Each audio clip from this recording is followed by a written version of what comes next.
This is the Voice of the Land podcast with your hosts, Kevin Arnold and Nick Paulus.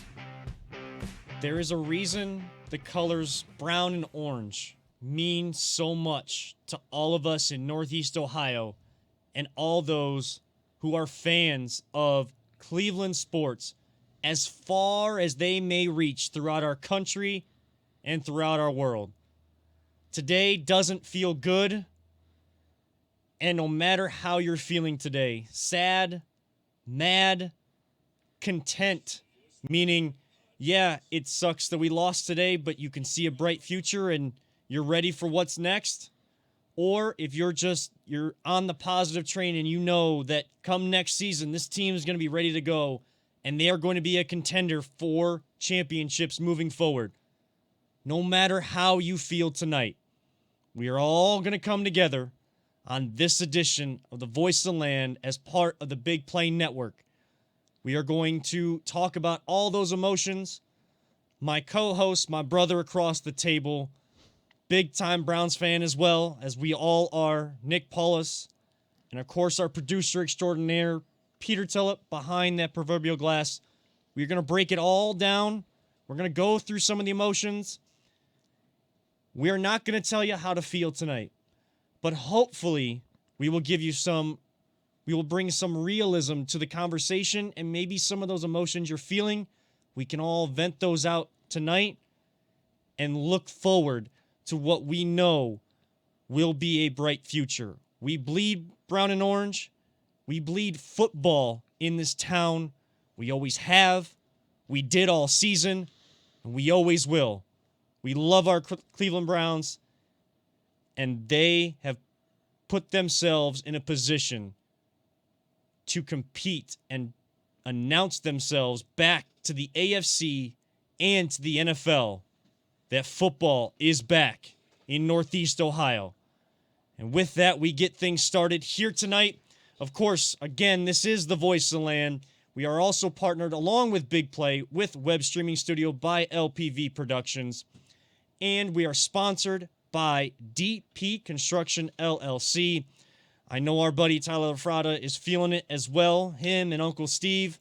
But any of those concrete construction needs that you have out there, anything you need done around the house that involves concrete, getting that done, you got some time as we move through the winter months and even into the spring, reach out to them at 330-217-4999. That is 330-217-4999.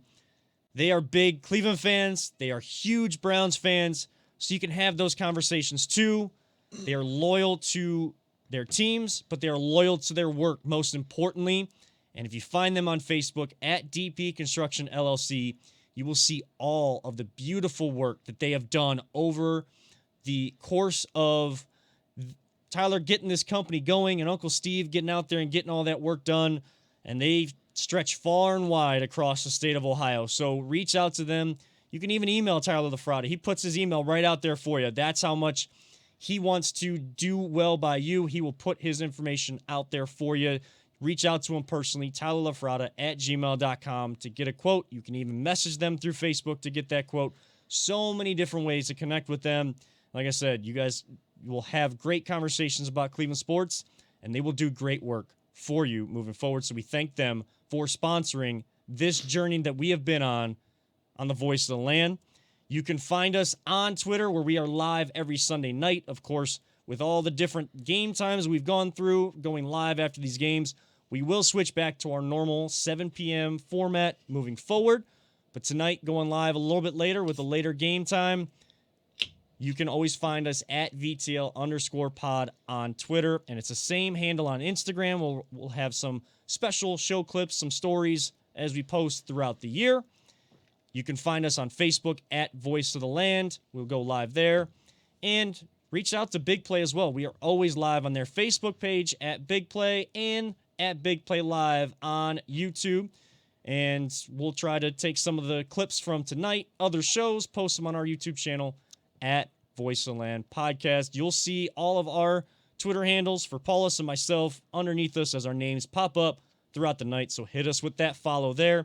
And LPV Productions are streamed all across every single social media site and find the audio every single week on Google, Spotify, and Apple. We say that every single week. We appreciate everybody who tunes in.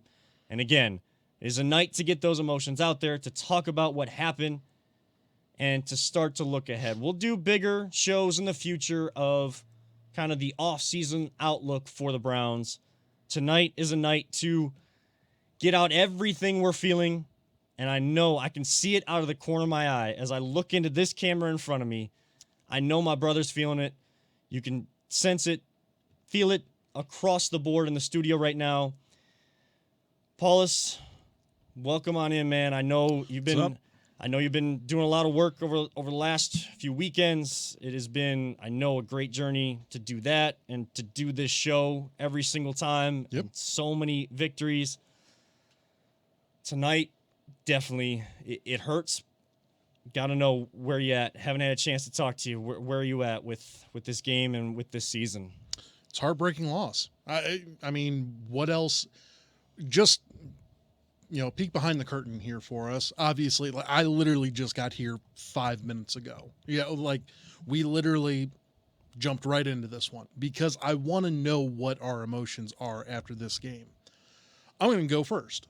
Obviously, here we are. So, I'm pissed. I'm pissed because you should have won the game. Chad Henne, Mr. Michigan quarterback, was in the game. You should have won this game. Just should have happened. It pisses me off that we didn't get this complete. I understand that there is opportunities to be like, you know what? Hey, we were a year early.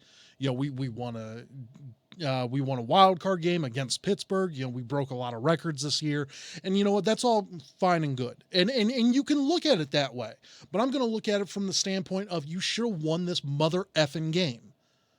And I'm holding myself back from trying not to cuss. This one hurts. Now, it's not Red Right 88. It's not the fumble. It's not the drive. It's nothing like those. Okay? I'm just being straight up honest. This one hurts, though, for a different reason, because it is our first time in the playoffs in God knows how long, and I truly viewed this team as a Super Bowl team. Getting everyone back off of COVID, everything like that. Patrick Mahomes was limp. He literally was knees shaking, concussed out for half the game.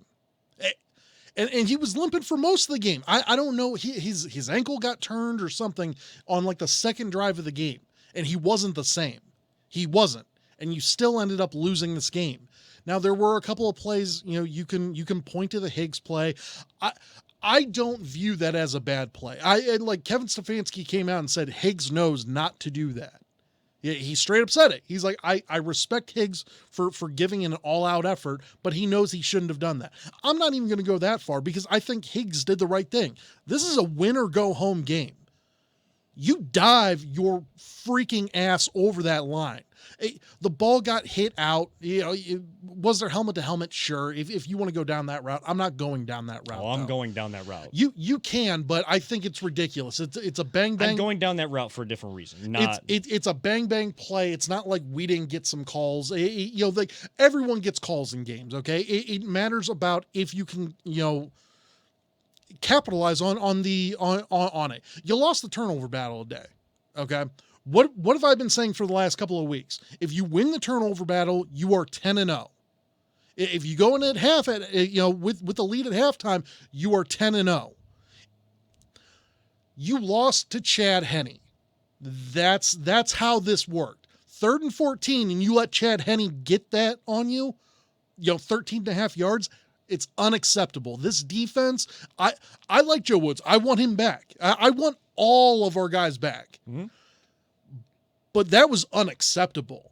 Miles had the sack right before that. You're figuring, okay, they're going to have to punt it. 2-minute warning hits. They're going to have to punt it. You're going to get the ball with about 1:10 left. Mm-hmm. Minute 10, Baker's doing it.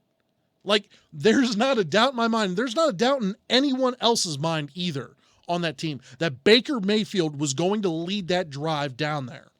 And you were going to win that. You were going to win that game. And we should be in the AFC Championship. And you know what? We would have beat the hell. We would have beat the shiznit out of Buffalo. Buffalo sucks. Sorry. I'm calling it like it is. If you can't run the freaking ball, you don't deserve to win the Super Bowl. I'm sorry I spit. You have the best offensive line in the game, and you lose. It's unacceptable. This defense, this Chiefs defense, was piss poor. They have a couple of Pro Bowlers, but for the most part, they were an average to below average defense every freaking year, and you lost to them. A lot of blame goes around, okay? Kevin Stefanski, I'm looking at you, man. You can't be losing your timeouts the way you did in that second half. The fact that you only had one timeout left whenever it came down to the business, unacceptable. Unacceptable. You should have challenged the one, you didn't. Then you challenged the wrong one. And I get that challenge. I do. It was a bang-bang play. You thought, maybe Tyreek, bobbled. I get it. But then you should have brought your team over and gone, you know what? You don't let that happen again. And they let it happen on a consistent basis. That all being said, our future is extremely bright. And I do like that. But right now, I am furious. In a couple of days, I guarantee you, I'm going to look at this completely different. But this happened a couple hours ago, and I'm a little pissed because I thought this was a Super Bowl team. I'm upset. It's a Super Bowl offense without a Super Bowl caliber defense. When you are the worst team in NFL history on fourth downs against you, 27 of 32 were converted against this defense throughout the year. And I understand the injuries to what sort of defensive secondary they thought they were going to have to start this season versus where it's been throughout the year. Who's been in and out, what they've had to do to piece this whole thing together to get to 11-5. But it is embarrassing as an NFL team, a team still made up of professionals, when you're going against other professional teams that are having to deal with similar issues in a weird year, in a pandemic where guys are going out because they were in contact with someone that may have been in contact with someone that had this virus that is so rampant and still such a problem in the entire country and the entire world. They still had to go through similar things as that. But you were the worst team in NFL history on fourth down conversions. That's where I get upset. That's where this offseason has to be a focus on defense. And we'll break that down more as we go forward. But hearing that after the game made me mad. I started out sad. And I was listening to some post-game stuff, the Browns post-game, and ESPN Cleveland, 8:50. I was listening to that post-game. And our buddy Emmett Golden, and shout out to Emmett for even seeing me hanging out of a car yesterday through that parade when he's so focused. And they're talking to Hanford Dixon and Greg Pruitt and all those greats of the past. Hanford Dixon dropped a S-bomb. Did he? Oh yeah. Oh. I caught it. But yeah, that was pretty funny. We had like this moment between Hanford and I. Oh really? Yeah, because I went through twice. We can talk about that like hopefully as we get the emotions out. Yeah. But like Hanford and I had this moment. We just kept pointing at each other. Just clicked, huh? And that's where I got this these goosebumps. Like I thought we were gonna win this game. Yeah. But when you can't get off the field on third and fourth down, it's one thing to get a bunch of turnovers. But if you can't make the play you need to force the punter to come out on the field, that sometimes is as good as a turnover. Yes, the turnover brings a lot more energy, and you may get your offense a shorter field, but being able to get a stop on third down or get a 3 and out when your offense just had the offensive line pushing and controlling that game, wearing down a average to below average Kansas City defense that you allowed to play out of their mind today, that looked like spectacular beyond belief today. When you allow teams like that to get a rest, to and your defense can't make a play when your offense has regained momentum for you, you can't back that up on defense, and you don't get off the field on third and especially fourth down, and you're the worst team in NFL history, you're not going to the Super Bowl. But like you said, Paulus, Super Bowl contention is now becoming the standard because now you got a taste of it. You have set a culture. Those that don't buy in will not be here. But you need to take that next step as you go through the offseason, and that starts as they go through all of their player exit meetings, coaches exit meetings, things like that.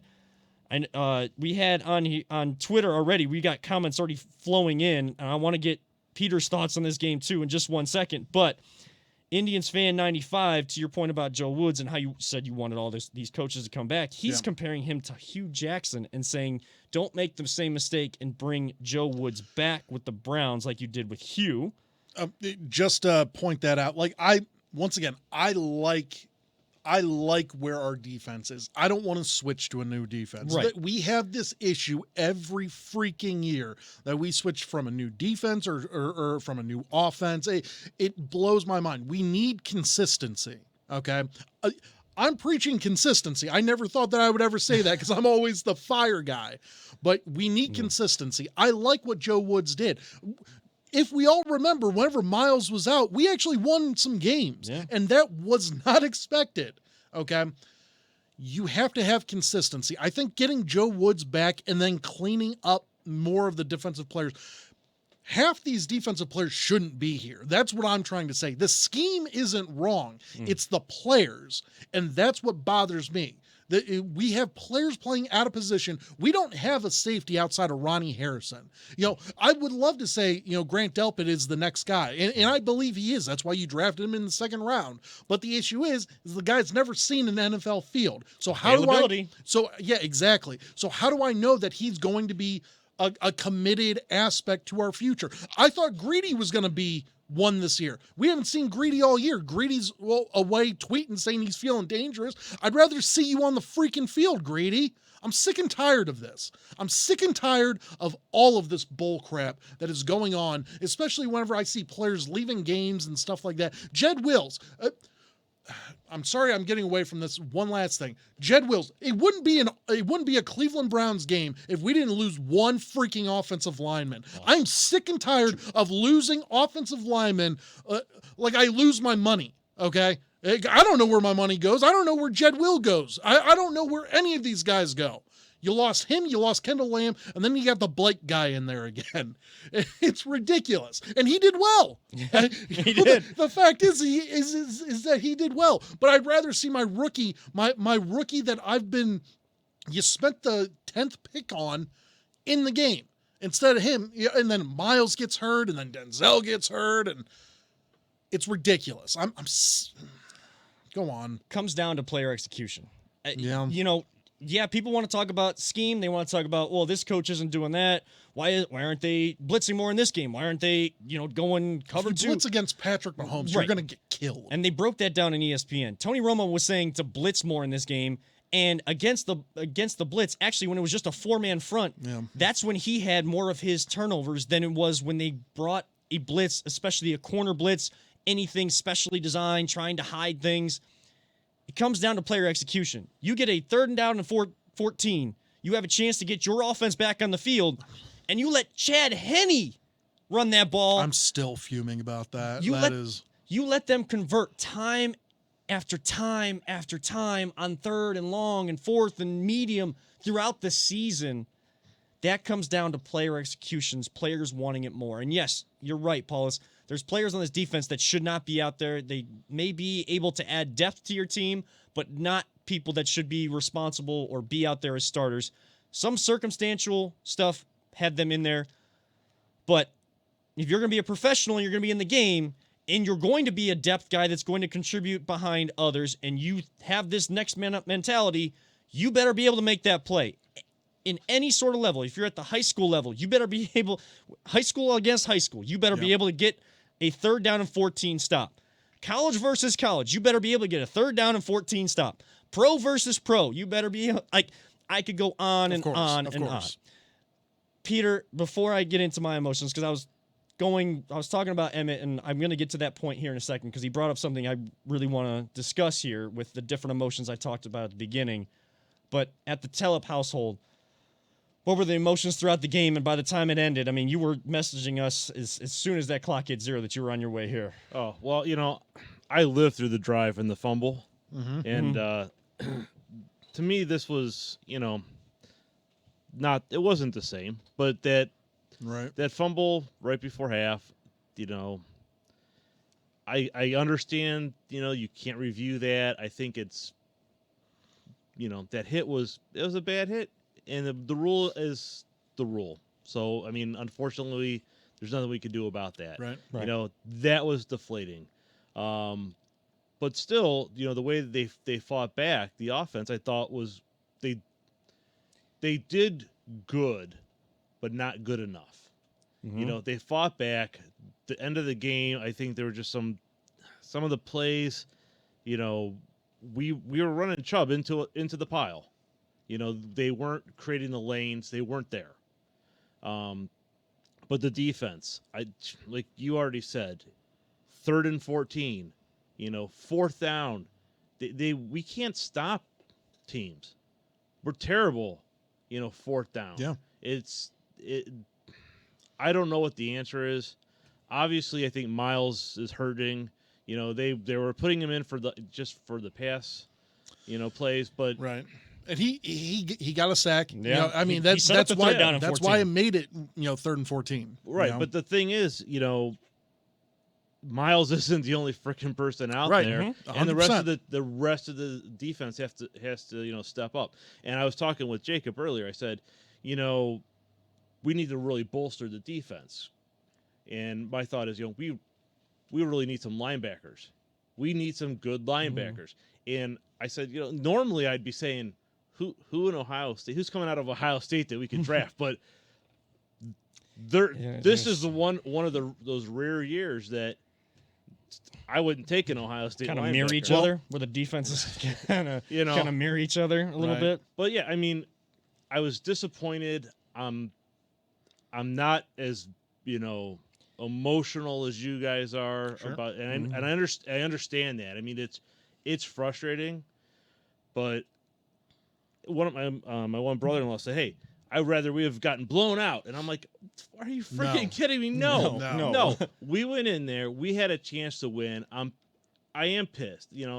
That's a good word for it, Nick. Yeah. I'm pissed that we didn't get the stop. We had everything right there. We just needed to get the stop, get the ball back, and we had the opportunity, and they just didn't grab it.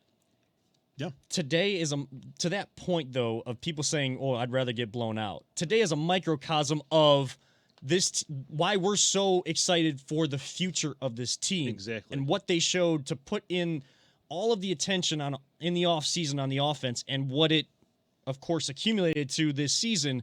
Now you assume, and they've set their own standard, they better live up to it. I'm not saying you have to go out and get every single Pro Bowl player. I'm saying getting guys that fit into what you're trying to do, which is exactly what they did last offseason, the offense, doing that for the defense. The reason why we're excited is because we had a chance, and that's why we're also pissed off, and that's why we're also sad. And what Emmett was saying after this game was, it's not heartbreaking, it's not, demoralizing. I'm still sad. Like, I feel heartbroken, but in a different way. I get that I didn't live through the fumble, the drive, Red Right 88. right. I didn't live through those things. We've had our moments in our lifetime that have been heartbreaking that he's talking about. He's making a good point. But I'm still sad and heartbroken to the point of we had a chance to win. We should have won. And we didn't get the job done because we did not execute. We couldn't make that play that we needed. Yeah. They made plays they needed to on that drive to force the Browns into a decision whether to go for it on 4th and 9 in their own territory or to punt the ball and hope to get it back. Guess what? You got Tyreek Hill, Travis Kelce, all those guys were still there even when Patrick Mahomes went out. The one guy that set up Tyreek Hill ending the game that you never thought was going to happen and never should happen, Chad Henne. And I know Indians fan 95 even added in on Twitter that, Chad Henne wasn't even good 10 years ago when he was younger. At 35 years old, he just beat us in a playoff game. No, that part hurts. Yeah, no, it absolutely does. He also said on there, Indians fan 95 also said on there, where was Kareem? Witness protection, and I agree with that because it is ridiculous that you didn't use him more. He only had seven touches, 6 carries. Are you going to tell me that he's not better than 1 catch for 2 yards? It's ridiculous. The fact that the game plan that Kevin Stefanski called was ridiculous. Like, I'm just going to Nobody's immune to blame on this game at all. And you know what? Like, once again, he's still the coach of the year. Yes. It's not like we would have been better if Mike Prefer was was going to be the head coach. If Kevin still had COVID or anything like that. Mm-hmm. I'm just saying that we made mistakes tonight. As upset as I am, I still recognize and realize that we have a lot of things going for us. Mm-hmm. This was playoff experience that I thought we were going to get this year. I thought we were going to get to the playoffs. Now, I wasn't sure if we could win any of those games, but at 9-3, and I started retweeting, out the old clip there for us. We were a Super Bowl caliber team at 9-3, and you finish the year at 11-5, and you beat the Steelers, which in Pittsburgh, which is what you need to do, and then you got all of the COVID guys back, including your head coach, who is the coach of the year. And it just didn't happen today. Everything broke your way. Especially in that second half. Everything seemed to break your way. Patrick Mahomes goes out. First off, he was limping, and then he goes out. And then, they couldn't convert a 33-yard field goal. That Baker throws an interception, and you're like, oh, Christ, here we go. Here's the turning point. And they missed the field goal. Doinked it. It was one of those moments where everything seemed to be breaking your way. And whenever Carl Joseph picked off Chad Henne, who threw the duckiest duck I've ever seen. You ever play the game Jackpot? Yeah.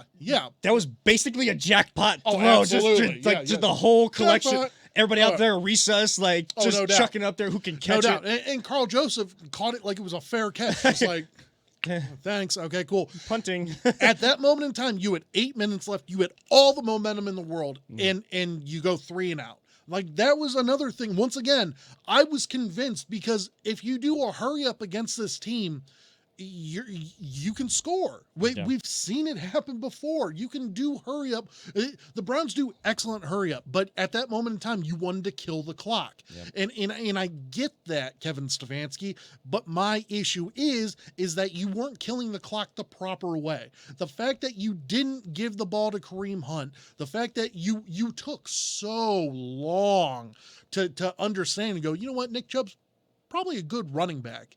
Let's give him a couple of carries in the second half. He only had 5 carries the first half. You can't win a playoff game that way. You just can't. You're not Buffalo.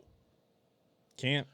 Buffalo they started off the game 17 passes to 1 rush. You're not Buffalo, okay? Josh Allen is an excellent quarterback, has gotten so much better. He really has. He is a top 3 MVP candidate. I love Baker Mayfield. I want Baker to get a $120 million contract. Give him a 5-year, $120 million contract right now. Like, all for it. Totally all for it. But he's not Josh Allen. I'm sorry, he just isn't. He can't carry you the way that Josh Allen can. Okay? Without Josh Allen on the Buffalo Bills, that Bills team is a 5-win team at best. It's interesting you say that, because when I was driving out with Jacob, we're talking about looking forward. I feel good looking forward. Sure. And I compared it to the Cavs when we had LeBron. LeBron carried that team. We didn't have LeBron, and we were terrible. But we're not in that position right now. We, if we don't have Baker, we have people. We have Hunt, we have Chubb, we have. If you have Case Keenum in the game, okay, like if you start off the year with Case Keenum, you're probably a 7-win team. Okay, you're not making the playoffs, but you can win a couple of games and go from there. That's saying Baker's worth 4 games, and you know what? He probably is. That's a lot of games. Okay, that's a lot. Yeah. If Patrick Mahomes is not on that Chiefs team and Chad Henne's the quarterback of the team. At best, they're a 4-win team. At best, maybe a 3. They're not good. They got some talent on the offense, but Chad Henne can't consistently get it out there, as shown that second half. But he was able to do just enough. And that's what pisses me off, is that just enough just knocked our asses out of the playoffs. Just enough, like Tyreek Hill climbing the ladder, and that ball just And inches off the ground. And how about Tyreek shoving his coach? What a douchebag. Yeah, no one thinks anything of it, and this guy, Well, they tried to play it off like they were joking around. The Hey, Romo did, yeah. You know what? Tyreek's just tired of hitting women, so he might as well hit his man. So go right ahead.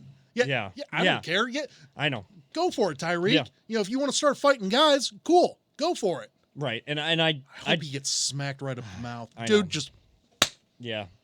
I hate Tyreek Hill, man. I do hate too. Him. But and people were talking about that like after the game, or talking about how Tyreek shouldn't even be in the league for the actions he's done. But I mean, everyone deserves a second chance. I mean, yes, if you because like Kareem Hunt, Kareem you Hunt, like Kareem Hunt, yeah, you got to give him a second chance. You got to see it on both sides of the Right. that you got to see that kind of conversation on both I sides kind of the of ledger. feel, I just don't like the fact that he kicks his girlfriend whenever she's pregnant and knocks her down some stairs. Yes. Some borderline acceptable things the NFL Yeah, likes to approve on.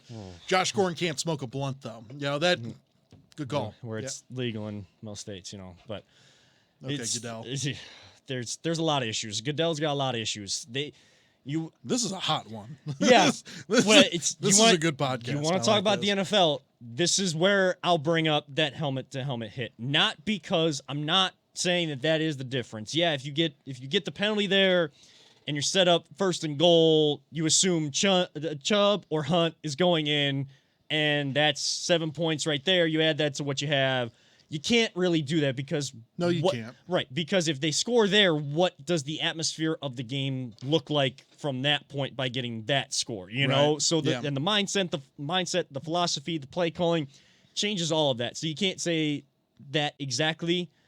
But when the NFL is preaching safety protocols and trying to get those torpedo type hits, leading with the helmet out of the game, and they have a rule in place where there is a legal forcible use of the helmet as an actual penalty in a game, and a guy has both arms basically at his side, he's launching himself at a torpedo, like a lot of guys have, and that's kind of been the culture, the way that guys have learned how to tackle. They've seen the big hits, and they've just kind of followed that mold, and not enough has been done to get that out of the game, or at least try to get guys to turn. I know how fast the game is.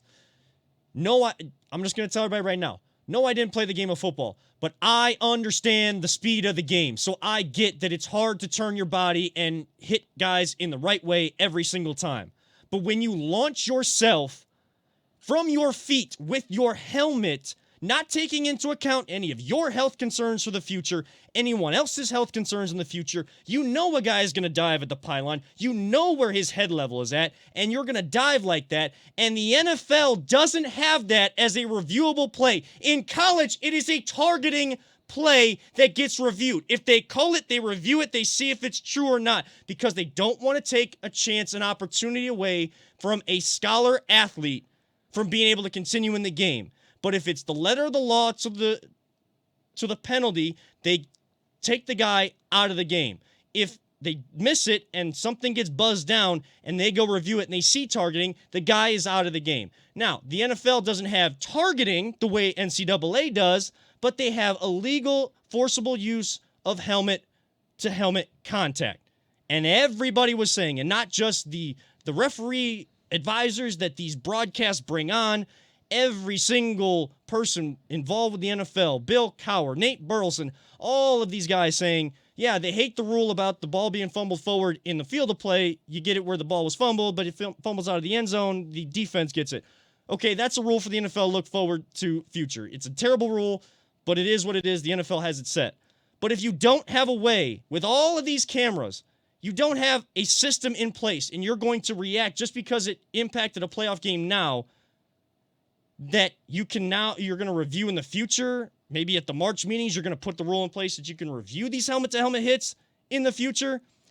That's not good enough. That is hypocritical for the message that you put out there. Roger Goodell does a great job of campaigning for the NFL, but when things go wrong with his league, he does a great job of hiding behind, oh, well, there's just nothing we can do because, we'll look at it moving forward, but, the rules are set up the way they are. Roger Goodell needs to go. One of the worst commissioners. Him and Rob Manfred can just go off to an island by themselves, live there for the rest of their lives. If I never have to see either one of them again, I will be a happy man. Again, I'm not mad and I'm not getting on this rant right now because I think that is the only play that changed this game. There is blame to go around the Browns. Stefanski didn't call a good enough game. Even though Chubb needed more carries, if you have the ball in your hands, you have a screen set up with yardage in front of you to start a drive, you need to make those catches. Baker cannot throw across his body and put a team in position to now take a bigger lead. Luckily, the defense stepped up, but they didn't step up when it was necessary, when it's 3rd and 14 to get their quarterback and their offense back on the field. There was too many mistakes, and I love the fact that we can break this down frame by frame and know that, yeah, we still trust these guys in the future, but we can criticize them now, and we're happy and excited and can't wait until September comes when we get to see Browns football again because we know that they're going to be hungry, they're young, they're going to be ready to go, and we trust that they're going to make the moves to put them in position to be true Super Bowl contenders. But the NFL has so many issues, and too many times these controversial elements happen, and they are just so happy to sit there in New York or wherever those offices are, sit behind a desk and not do anything until it's absolutely necessary when guys are already getting hurt, and then you're saying you're trying to protect your players. You're putting people in a position to not just be hurt in a game, but to be hurt in their life where they don't have the opportunity to have life after football. And that is unacceptable. That's why that hit got me so mad in the game. I know you said that they can call it, they can't. That's where my mind was coming from in that regard. And that's fine. I mean, I guess you can feel that way if you want. You guess? Yeah. I mean, I guess. Guys' lives are at stake. You can't just say it you happens guess. every game. It happens every single game. But it's the wrong message then. You know what? You know what the NFL's about. Yeah, and I'm telling you. They don't care, Kevin. I understand. That's the point. Where do you not see the point? I get that they don't care. But that's why you're just talking to talk right now. Because talking the talk. What talk? You're talking to talk right now just because I guarantee you the NFL doesn't care.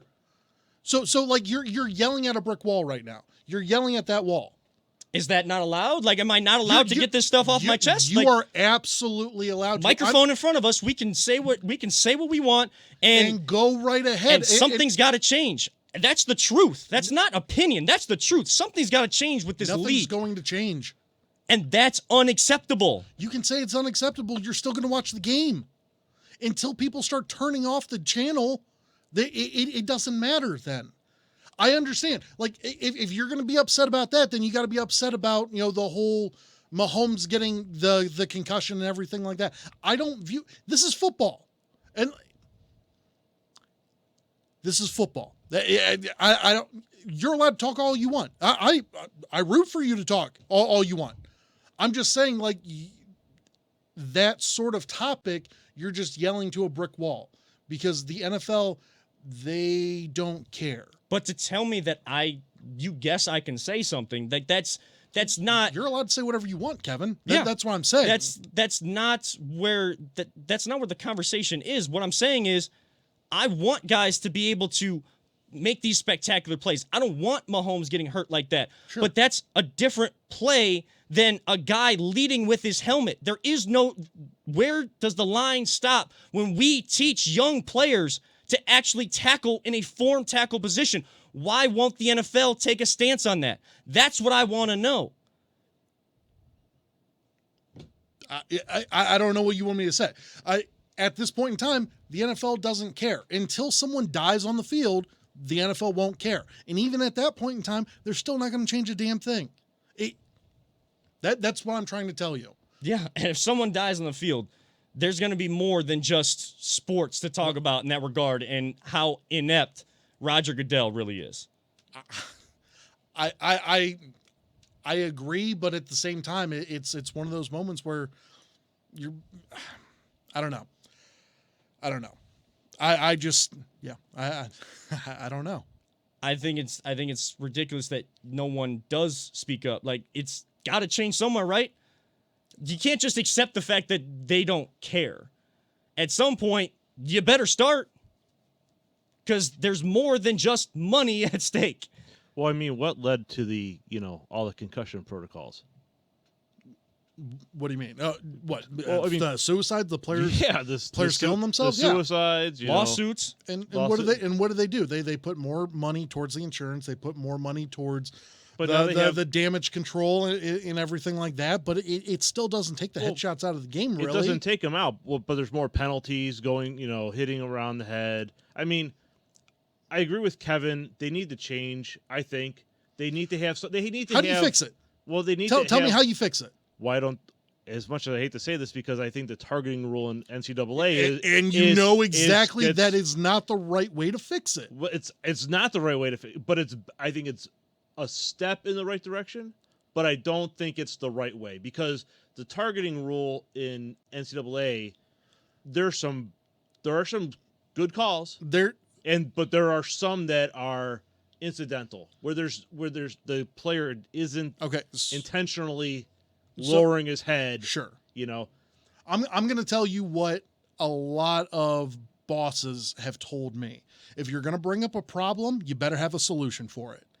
And if that's your solution, bringing up the targeting call or bringing up the targeting thing from college, no bueno. It's not the right thing to do. Okay. I don't know how you can fix this. Okay. Make it reviewable. Well, that's one thing. Make it reviewable. But you know what, Nick? But then what are you going to do? There are people that get paid a lot of more money than any of us here. So let me put it this way. Ejecting guys, costing them game checks, sending a message. Let me put it this way. Okay. Let's say they put it under review. Okay. Let's go with that exact play. Okay. Yeah. He hit the guy in the helmet. He hit Higgs right in the helmet. With his helmet. Yeah. Okay. Higgs had the ball, and he got fumbled out of the end zone. How would that play? How should that play have gone? That is with your mindset. How should that have play been handled? The ball stays with the Browns. That's a personal foul. That's half the distance to the goal. But he fumbled it outside of the goal line after the hit. After the hit is what caused him to fumble.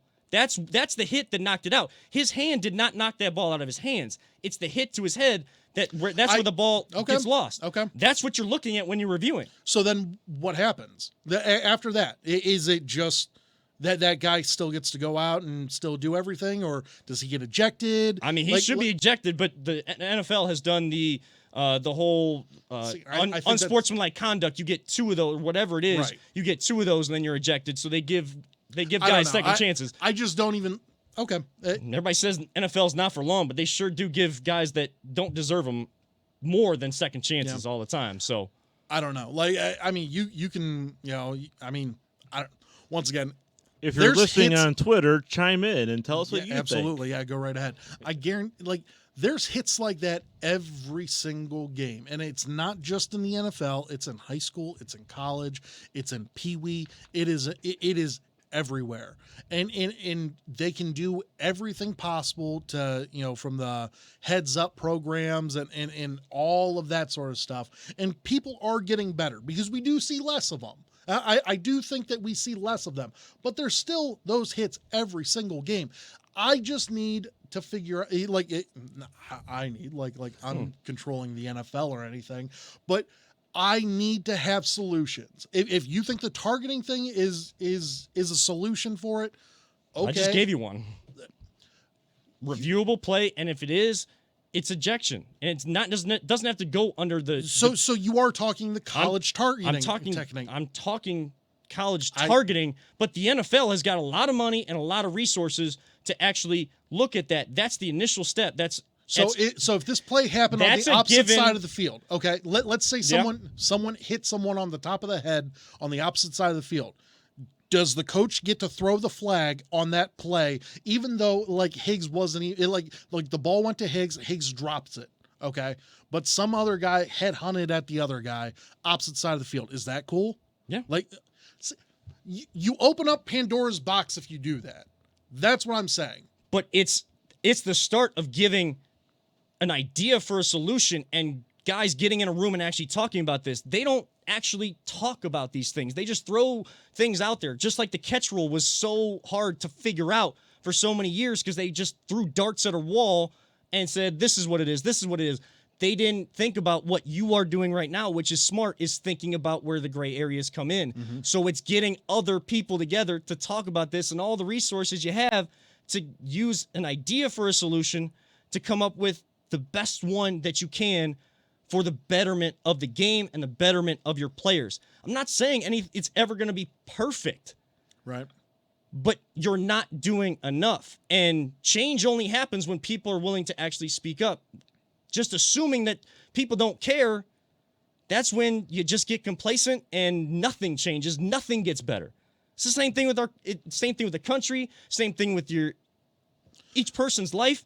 If you're not able to look in the mirror and see, how can things get better and actually talk about it, work with other people to do that, change doesn't happen. You just assume, Goodell, he doesn't care. Oh, my boss, he doesn't care. So why should I even try to have a conversation about, advancement or anything like that? You got to be willing to have conversations for change to happen. That is in this regard, but that's a broader spectrum. That gets. Do you think that'll open up Pandora's box? Do you think that? But I'm not going there. Do you think tomorrow, what will be the headline? The headline. Should it be Higgs's helmet to helmet? Because it is it was a game-changing play. It was, helmet to helmet. It's like what do you think? After that play, how the game went. The big point I was making is You can't just, if people want to be frustrated with just that play and they think that that's the only play that cost the Browns to lose, that's fine. But the rest of the game, there were other opportunities for the Browns to win. So it's a headline or a subplot in the game that led to the ultimate headline. But the headline of this game, Browns did not get the job done. And agreed. But it's a subplot that should still be talked about and not pushed to the side and put in a dark room. Whenever they look, I should have worded it better. Oh, yeah. Okay. Yeah. Whenever they look at this play, how will the media look at it? How will Roger Goodell look at it? How will that be handled? This play, this exact play, everything that happened with this play, how will it be handled by the media? Because I can guarantee you, I know exactly how it's going to be played. Well, I'm pretty sure I know it's going to be pushed to the side for the most part, but it should be handled as actually getting the conversation going, where it's not just me on a great platform like Big Play, but still not as many viewers as maybe a Sports Center or something like that's going to get, to actually have more people looking at it, talking about it, and giving their ideas. So then, again, it starts to come together, and Roger Goodell should be looking at it. But, of course, again, it's more of a reactive than proactive approach. Sometimes there's only one way to be, is reactive, because you just can't foresee certain things. Right. Let me tell you how this play is going to be reviewed by the media and everything else. They're going to talk about changing the touchback aspect of it. They're not going to look at the helmet to helmet, because we are conditioned to not give a damn about these players. They signed their contracts. They got millions of dollars. We don't give a damn. And I say we as like America watching football. Right. I know where. As long as they don't kneel, we're cool. That's how America views it, which is ridiculous. But we go from there. Another Pandora's box. Another Pandora's. Yeah, election. I'm sorry, not election, but inauguration day is coming up. Be careful. Is it too late to change the title of the show? Not yet. Not yet. In Pandora's box. That's probably what it should have been. No, but this play is going to be reviewed by the national media, by us, by and I say us as like Cleveland media. Yeah. It's going to be viewed as, the touchback rule. They're, oh, come on, like that's the dumbest rule ever. I agree. Yeah, I think it's a pretty stupid dumb rule too. It's a stupid rule, but the thing is, they don't give a damn that Higgs got hit in the head. You know why? Because Higgs got up and was able to catch a couple other passes. Had Patty Mahomes got truly headhunted, which a lot of people were saying that Mac Wilson was a headhunter on that. Like, I don't know what was said during the game because I haven't heard, like the live Miles audio or Miles heard it from Travis Kelce saying that, that Mac was headhunting and that, they were talking smack about headhunting on the sidelines. I don't know about that. Mac says he didn't. Sounds like Mac was getting threats. He came to his phone with threats after the game too about that too. But you knock out Patrick Mahomes, that's what's going to happen. Right, but that was a clean hit. I want to throw that out there. Mac Wilson did a clean. That finally, was clean. I think it was the ball. If you watch the replay, his shoulder hits Patty in like the head, Yeah. which is fair. They're both going down, and I thought Pat hit his head on the ground, and I was like, oh, that's how he got the concussion. His head didn't even hit the ground. I think there was the ball. The ball was like there. It looked like his head hit the ball or hit his hand, and he's just on the ground, and it didn't look that bad. Yeah. But apparently, he was woozed. So I got a message here from Jenna Fenstermaker saying, since you guys won't read her tweet, to bring up Jamet Harrison's hit on Muhammad Massaquoi. Yeah, I mean, you can look at that as well. I mean, you look at that. You can look at the hit on Colt McCoy. I mean, that damn near killed him. Yeah, it really did. And fairness, I don't see a tweet. And that's But I mean, you can look at those plays, and those were before I think a lot of rules started because that's what kind of led to where they are now. We've seen a lot of hits like that over the years as Browns fans. We've seen our punter get stomped on. Right, yeah. AB kicks our, karate kicks our punter. But see, going back to all that stuff. Yeah. Those are the years where we said we had nothing. We had nothing from top down. Right. And that's where those were the frustrating years that, of course, to get this back in 20 of them. Yeah. Too many of those years where there's just nothing on the field. What we're talking about now, and I know we got into the NFL conversation, but we're talking about Browns now, and I do want to finish this off by switching gears to look ahead with a couple big questions for this team. We're talking about minuscule pieces of this team. Agreed. Like easily fixable or adjustable pieces. Like we're pieces away. We've been wanting to say we're pieces away. We were 2 plays away. Like honestly, we were 2 plays away. 2 plays away from winning this game. And beating the crap. I almost said it. Yeah, I know you did. Beating the crap out of the Bills. But a couple of those couple plays not being made by a couple pieces, you change a couple pieces. Yeah. And that looks different. Again, tomorrow is not guaranteed. Agreed. Being able to if people just assume, and if you got deep orange and brown blinders on where you just assume we're going to be right back at this position next year, that's not the case. You got to start over from scratch. I'm not saying that we're this team, but look at Jacksonville. Right. Yeah, AFC Championship game to 5-11. You got to play smart and you got to be really good because anything can still happen. Yeah. So we have faith, and we've seen enough evidence to trust that we have a chance to do this again next year and take it further. But you got to start from scratch. You don't get to. Agreed. You don't just get to. It's not like a video game where you got that checkpoint on there and you just get to start from where you lose and you're trying to beat the big boss and to get to the next level. It doesn't work like that. Professional sports doesn't work like that. Life doesn't work that way. But they have the ability to kind of find what they had this year,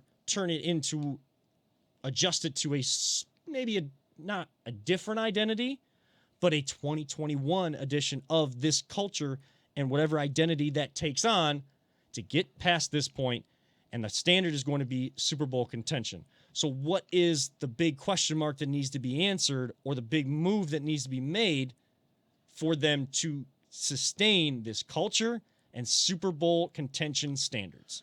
The only thing that you have to really do, I mean, you just have to beef up the defense. That is my thing. Keep the offensive line intact. Okay. Keep all of those guys, obviously, whatever you have to do, keep the offense the way it is. Because once again, you and I both agree that offense is Super Bowl caliber. It truly is. I know there were, it didn't happen today because of either Stefanski's game calling or like Chubb looking like he was sleepwalking the first half. Yeah. That was weird. I mean, he showed up in the second half for sure. Could have more carries, but again, Of dropping course. the ball, that's still player Back-to-back execution. drops. You Those- don't see that. Well-timed screens, Yes. you got to make those plays. Now there was one screen where he basically was swatting it yeah, away from a yeah, linebacker. yeah. That was a great play. second by half, him. I was Yeah. like, "Is that going to get picked?" Of course, yeah, exactly. No, but for me personally, the way that I look at this is you just have to beef up the defense. You got to have a couple of starters. Once again, I think Grant Delpit's going to be great. I do, but you got to see him still. So I would draft it. Use all of your draft picks as either offensive line or straight up defense. Wherever, whenever you use it all on defense or offensive line, just to have depth on the offensive line and then go crazy defensively. So you signed Blake. Blake Hens. Yeah. So you keep him. No, you keep Blake. You keep that guy Blake. Yeah. No, Well, I he, like he him a came lot. in and that was the first play that he was in. They ran to his side. Yeah, didn't they? he looked good. No, he did. Yeah, he looked actually really good. Is it Balake though? Blake. Blake. Blake. Blake. Great. Aaron. Aaron. You don't miss up. Son of a bitch.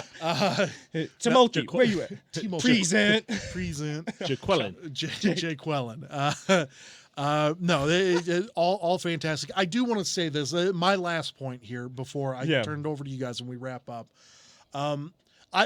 I understand I came out hot on this one. I'm upset. I'm glad that we're talking about this because I feel better now. Once again, I told you a couple of days from now, I'm going to look at this and you know what? We did this well. We were 0-16 3 years ago. And we have come so far. And that's the blessing of the NFL is that there truly is parity. The fact that we were 0-16, 1-31, and we got our franchise quarterback, and he is our franchise quarterback. Once again, sign the contract right now. I don't care what it is. You sign it, Baker. Is there a limit though to what they should?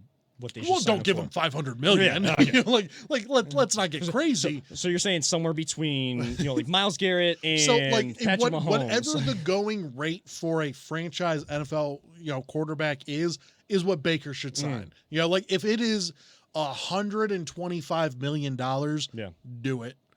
Just do it. At that point in time, and it's a lot of money. Okay, but Baker has shown it to you that once in this system.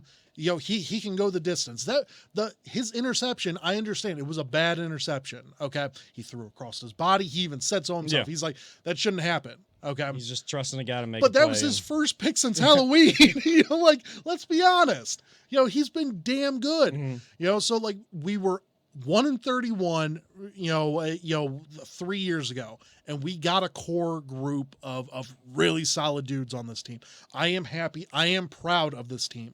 I love Kevin Stefanski. He screwed up today, but he is the coach of the year. I know, one of my coworkers, Cocky Cleveland, Dale Davidson, has been ripping on Stefanski all night.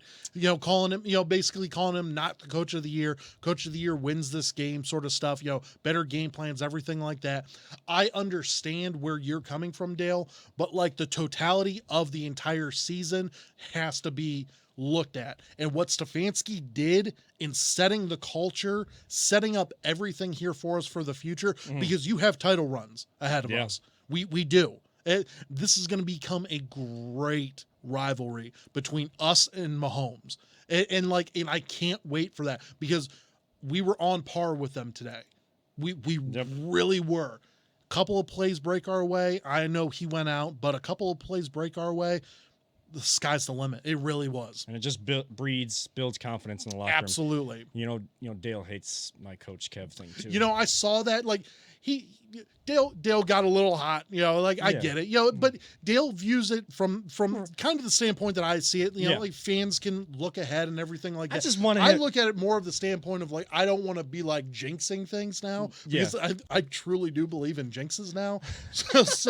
So I'm gonna hold back on saying like, oh, Super Bowl, you know, Super Bowl Browns, you know, like I'm gonna hold off on saying anything like that. Dale can look ahead all he wants, Yeah. but like I'm with you a little bit whenever it comes to the coach talk, but Going to my side of the table. Oh boy.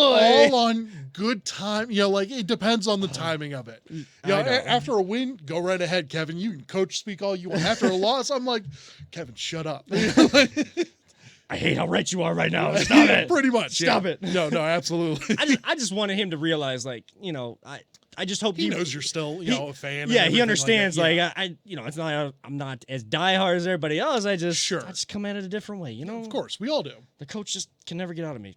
Even my players of the past hate it Yeah. too. You know, one of Yeah, my. they- I was trying to help one of my former players get some more followers today, and like basically family at this point, and trying to Yeah. help her out as she's like young, trying to get into the industry of Sure. being a Cleveland sports fan and starting a blog and everything. So I was Yeah. trying to help her get followers.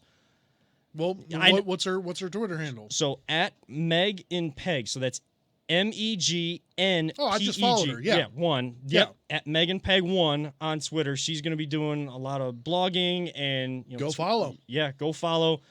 Former player. She actually has her pinned tweet on there. You Mm-hmm. may hear a familiar voice calling her beautiful cross in their sectional champion or actually sectional championship game at Independence. Yeah.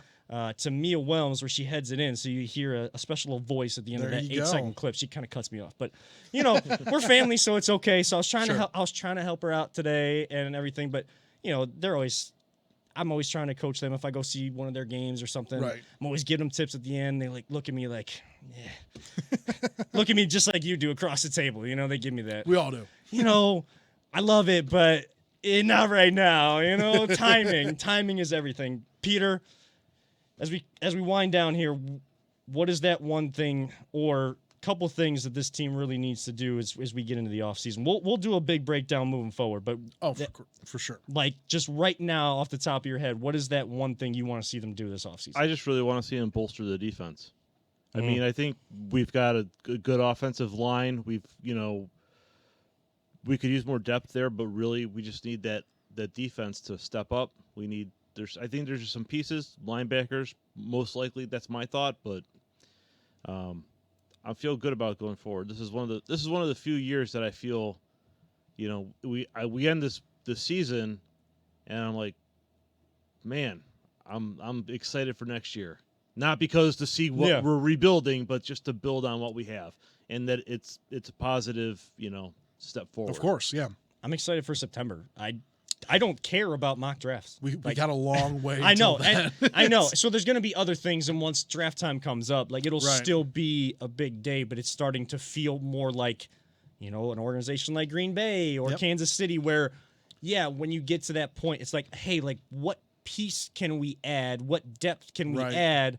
Young, youthful exuberance to our team to add what we already got, not Yeah. who's Who going to are be we- that savior at the quarterback position or who's going Who to do be we that. have to build around? Yes. Right. No, thank God. Yeah. We don't have to worry about, you know, getting a quarterback or trading up to get one or anything like that. Instead of starting the core, adding to the Yes. core of the team. Like that's what draft day will be Right. all about. The one you guys have hit the nail on the head. It's defense. Of course. The balance, and I don't know how guys do this, but that's why they're paid to do it. And I'm not. But the general manager element of balancing, keeping your core together, and, Right. and especially guys on rookie contracts and being able to extend them, keep them here, figuring out who you who's expendable and who you have to get rid of to open up some room to pay those guys and make other moves for other guys that may be able to help you more. Yeah. That balancing act, that is a stress and a half Sure. that Andrew Berry and all those guys are going to be responsible for. But somehow, some way, you are going to have to start looking at the rookie contracts and extending Baker, like you said, Chubb, Denzel, like making all of these decisions while being able to bolster this defense, because I don't want to make NFL history in terms of being the worst. Like, as great as the season was, Statistical fourth. still making a statistical worst NFL record of the worst defense on fourth down. You want a Right. defense that can get turnovers, but get a stop when they need to. And that is going to be a big question mark. It comes down to linebackers and possibly another edge rusher, so that with Olivier kind of stepping up, questions on him, but someone like that on the other side, so that it's not all on Miles all the time. You want that guy that when Miles gets double teamed, you know you got to worry about both sides of the line. So my last question, and I asked this to Tony Grossi the other day on or it was the Saturday morning show there for us yesterday. So I asked Tony, if lasso of truth time here for you. If you can only pay, if you can, he hated this question. So one of these guys is going to be on the outside looking in on a contract I like where this is extension. going. Okay. Who is it going to be? Is it going to be Wyatt? Is it going to be Nick Chubb? Or is it going to be Denzel? Because one of those is not going to be able to be afforded. Which one is are you saying which one gets paid, or which one is the most expendable? Which one's not one- here? Which one will not be here? Between Chubb, Wyatt, and Denzel. As good as he is, Yep. and as much as he kind of was the glue to that offensive line, Ooh. Really? You're going Wyatt? I would go Wyatt Teller. Wow. Okay. I understand the lifespan of a running back in the NFL. Sure. It goes down to, I think Denzel is here. Yeah. It goes down to Wyatt Teller and Nick Chubb. What Chubb provides you right now and what your offense is based on. Yeah. So Wyatt Teller may be that name, but that is a lasso of truth. So I'll dang, man. I'll tell you right now, it's going to be Denzel. Okay. And the way that I view Denzel, and I think Denzel's a top 5 corner. Wow. That's why you can't afford him. Top 5 corner. Okay. And cornerbacks are, I mean, if you got a great one, you should keep them. Okay. But That's what I'm saying. Nick Chubb will get paid by Cleveland. Now, like, there's no doubt in my mind. Now, whenever I say paid, he's not making $100 million.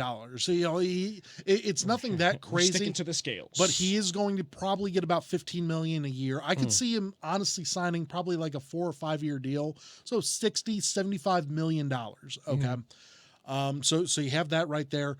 Right guards are a little bit cheaper. Okay. But I mean, Wyatt has been graded as the best offensive lineman there for us. Now it's been 1 year. So I don't know exactly how much of a contract situation that we're in with Wyatt. Okay.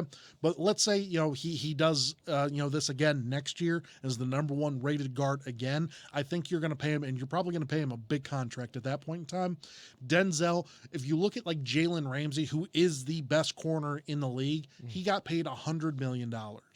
$100 million. Now that's the top corner. If you're looking at like some of the other guys, I mean, you're looking at like, you know, I don't think you can afford him, because you're probably gonna have to spend. He's gonna be at least $60 to $70 million. I don't see the Browns spending $70 million on a corner. Now, that all being said, like, we could see, you know, them trade, you know, Odell or cut him or you know, and save some money that way. I don't want that to happen, because I think Odell, you can now add Odell. And like, I think that's a bonus, and we'll get into that. That's conversation. That's a tease for next week. That is a tease, yeah. Because there is an angle with that. There's a conversation I really want to have with that. You're right. You bring up a good point with the money with It's a a cornerback. There's a lot of money, but I only say Teller, as good as he is, if he's with us again next year, and you know, we have to look at his contract, and we can talk about this more next week and save some of this for next week. I'm just spitballing, yeah. Right, but if Wyatt grades out, and especially in a team that does kind of use analytics more than others, if he grades out that way as the best, then it's going to be tough not to pay him and keep that whole offensive line together. Right. But seeing how this offensive line came together and the culture and being able to plug guys in, I mean, Blake Blake able to come in and play so many different positions and do so well against the Steelers, and even Sure. today against Kansas City, not as good of a defense, but still playing well, had a left Agreed. tackle on Baker's blind side. That's crucial to have that kind of culture within your offensive line room, that guys can come in and they understand what they need to do and maybe play above what their talent evaluation may say about them, Right. what you need to be able to defend in the NFL, and what your offense is based on and what Chubb gives you. I'd put in the order of Denzel, Chubb, Teller, in that order of Fair guys that I would want to see extended in that Yeah. order right now. And again, time will only tell. That could change. Very true. Yeah. But I think this was therapeutic tonight in different ways. And yes, things can get heated, but heated when they need to. And, Yeah. you were mad about the game. I was sad and, still frustrated about certain Sure. things. Peter is, kind of that content where still frustrated about what happened, but, bringing that bright light of what the future looks like Right. to the show. Peter's seen the stuff that we haven't He's- seen, so yeah. like he's a little bit more understanding. I've seen some things. Yeah. He's Peter's seen some things in his life, so he's seen some things, Some things. seen some things. Uh, So, yeah, so there's many different perspectives out there. And again, we're not telling anybody how to feel, right. but what Paulus is going to do, what we're all going to do, is take a couple days, sit back, and look at this season as a whole, and we will have all of those conversations next week. It'll look a lot different in a couple days, but it's okay to feel how you feel because, again, like I said in the beginning, no matter where you are, whether it's in Cleveland, Northeast Ohio, or around the country, around the world, if you wear the orange and brown, you bleed the orange and brown, you love the orange and brown, nothing will ever change that. And that is why we are the best fans in the world. Saw that a lot yesterday at the parade, at the pep rally. Love everyone out there. This has been an amazing show, and a bright future is on the horizons on the lakefront at First Energy Stadium and down there at the facility at Bree, Ohio. But for Nick Paulus and our producer extraordinaire, Peter Telep, I am Kevin Arnold, reminding all of you out there, don't let anyone ever tell you it's just a game. Love your teams the way you want to love them. Be a fan however you want to be a fan, even if you want to be a coach or look ahead to the future. No matter how you want to do that, don't let anyone ever tell you it's just a game. We love you all 3,000. We will see you all 7 p.m. next Sunday night.